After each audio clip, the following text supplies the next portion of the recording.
கர்த்தருடைய பரிசுத்த நாமத்திற்கு ஸ்தோத்திரம். இந்த பகுதியிலையும் இச்சையின் கோர தாண்டவங்களும் அதை மேற்கொள்ளும் யுக்திகளும் என்கிற தலைப்புல நம்ம வேதத்தில் சில காரியங்களை நம்ம பார்க்க போறோம். அதை ஒரு ஆர்டிக்கல்ல எழுதப்பட்டு இருக்கிறத நான் வாசிக்க விரும்புகிறேன். கர்த்தருடைய பரிசுத்த நாமத்திற்கு ஸ்தோத்திரம். இதை படிக்கும் போதே பல குழப்பங்கள் தீரும், விடுதலைகளுக்கான வழிகளும் வெளிப்படும். இச்சையின் ஆழங்கள், அதன் செயல்பாடுகள், சத்ருவின் தந்திரங்களையும் வெளிப்படுத்துமாறு ஆவியானவர் ஏவினதினால் இதனை எழுதுகிறேன். தேவன் நம்மை காப்பாராக. முதலாவது பகுதி 1. மாம்சத்தின் இச்சையையும் கண்களின் இச்சையையும் ஜீவனத்தின் பெருமையுமாகிய உலகத்தில் உள்ளவைகள் எல்லாம் பிதாவினால் உண்டானவைகள் அல்ல, அவைகள் உலகத்தினால் உண்டானவைகள். 1 யோவான் 2:16.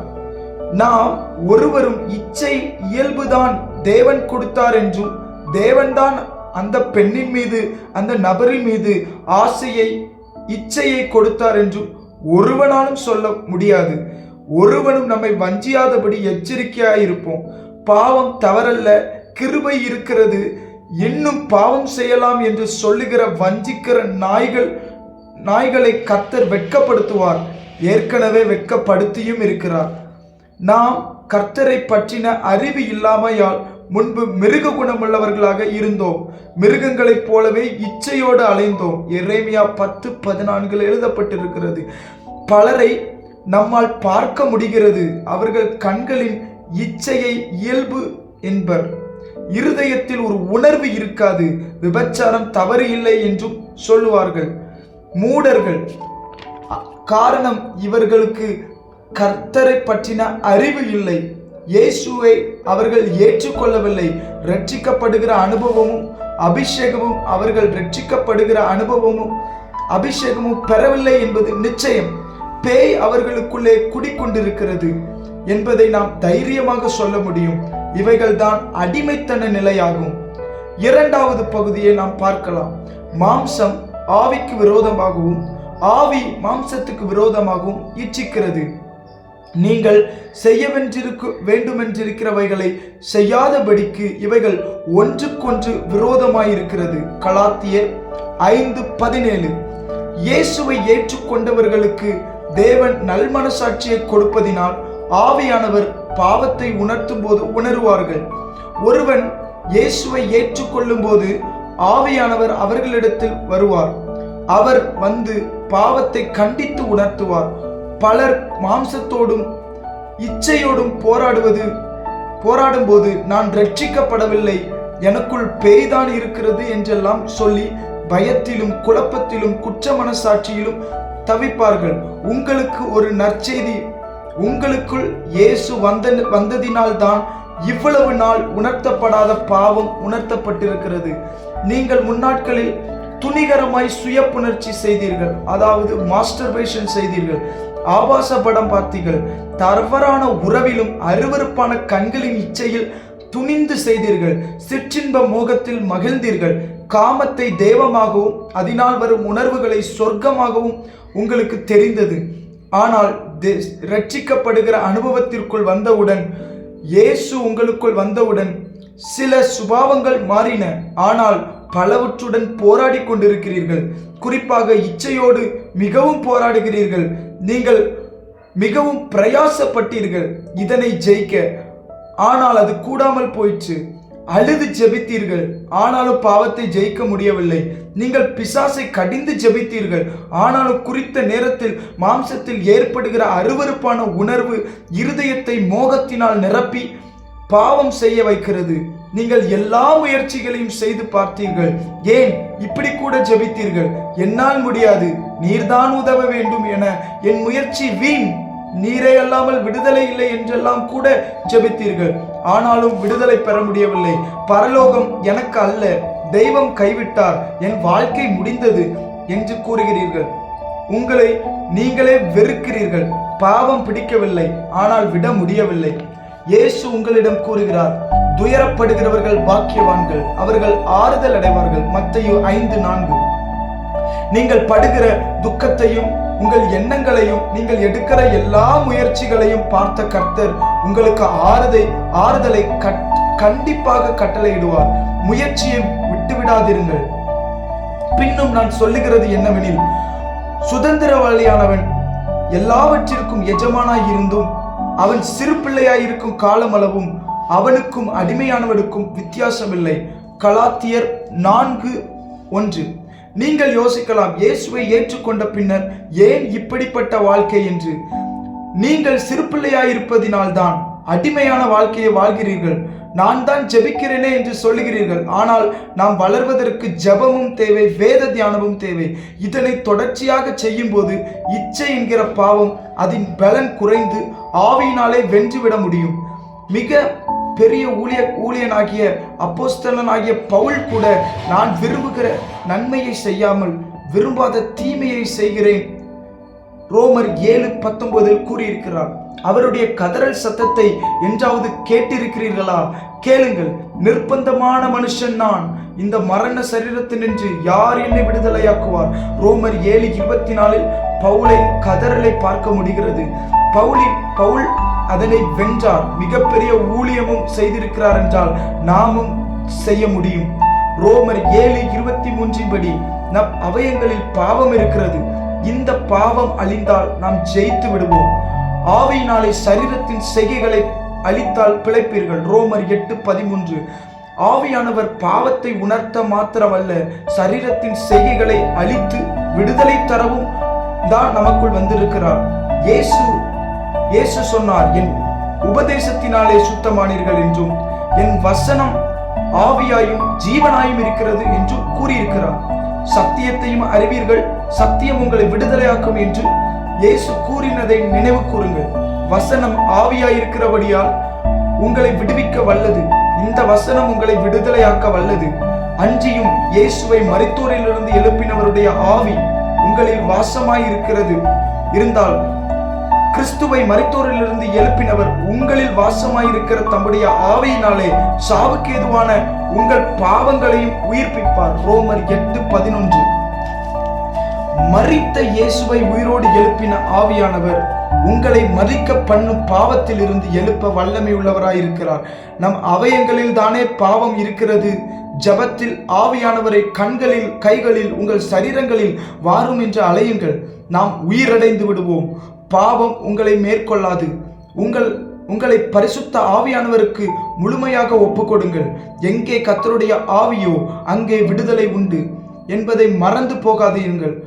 விசுவாசம் உள்ளவர்களாக இருங்கள். ஆவியானவர் பலவீனத்தில் உதவி செய்யவே வந்திருக்கிறார்.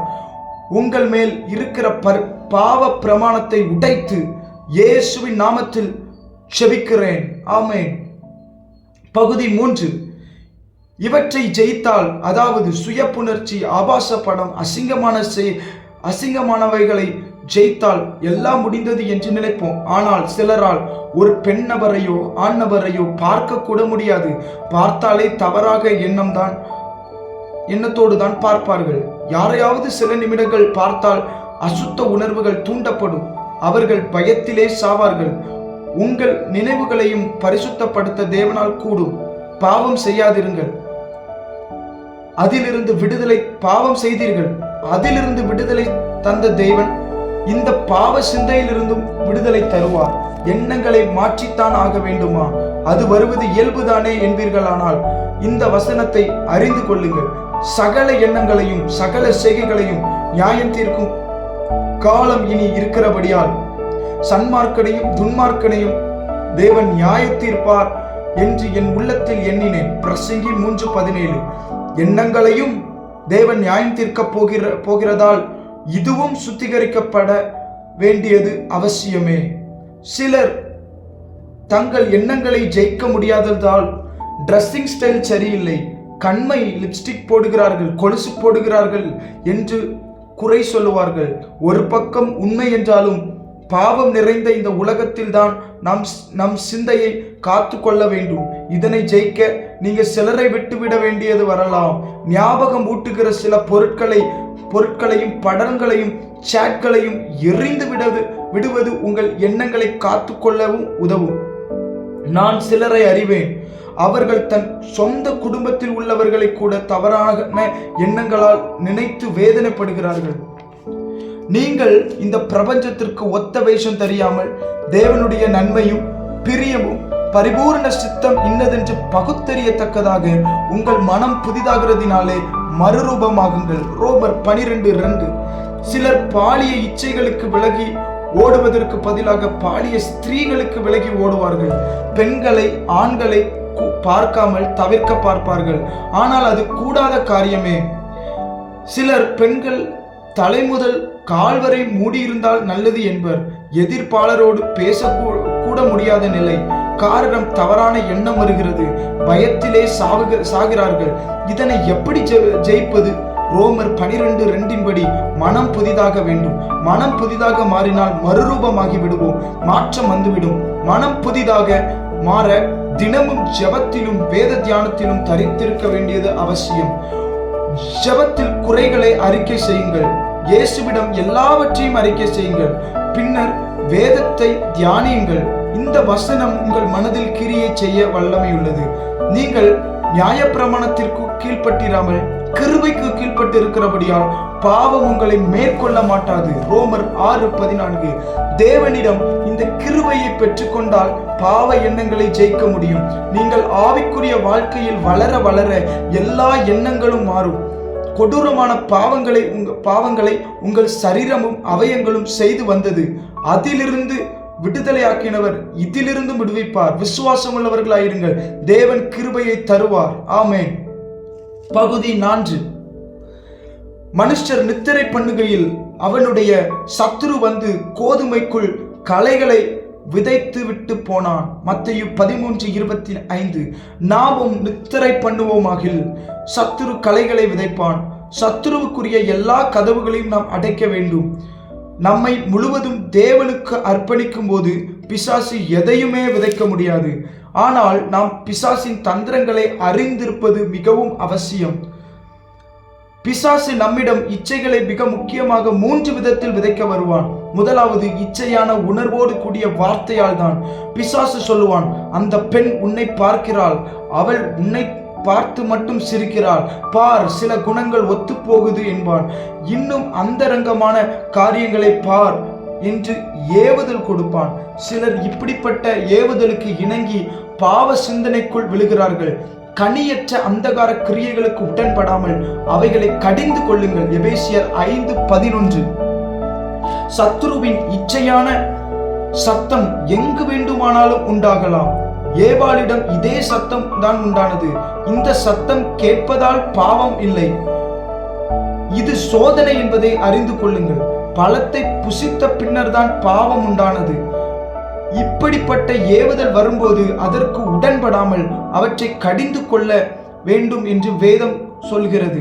நீங்கள் நடந்து செல்லும் போது பிசாசு சொல்லுவான், அந்த பெண் அந்த ஆண் அழகாக இருக்கிறார் என்பான். நீங்கள் பயந்து திகைக்காமல் இதனை சோதனை என்று அறிந்து இயேசு எப்படி வசனத்தை கொண்டு சோதனையை ஜெயித்தாரோ அதை போலவே பிசாசை பார்த்து, என்னை வேசி விபச்சாரி என்று நினைத்தாயோ, நான் யோவான் 1:12-13 ஜீவனுள்ள தேவனுடைய பிள்ளை, நான் பாவம் செய்ய மாட்டேன், இயேசுவின் நாமத்தினுடைய கடிந்து கொள்ளுகிறேன் என்று நாம் சொல்லும்போது மனமும் புதிதாகும். பாவத்தை வெல்லவும் முடியும்.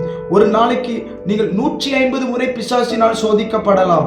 ஆனால் நீங்கள் 150 முறையும் இப்படியே வசனத்தை கூறி அவனை கடிந்து கொண்டால் உங்கள் மனமும் புதிதாகும், சோதிக்கப்படும் முறையும் குறையும். இப்படியாக நீங்கள் சோதனையை ஜெயிக்க முடியும். இன்னும் 2 வழிகளில் சத்துரு விதைக்க வருவான். அது சொப்பனமும் இன்னொன்று காட்சியுமா.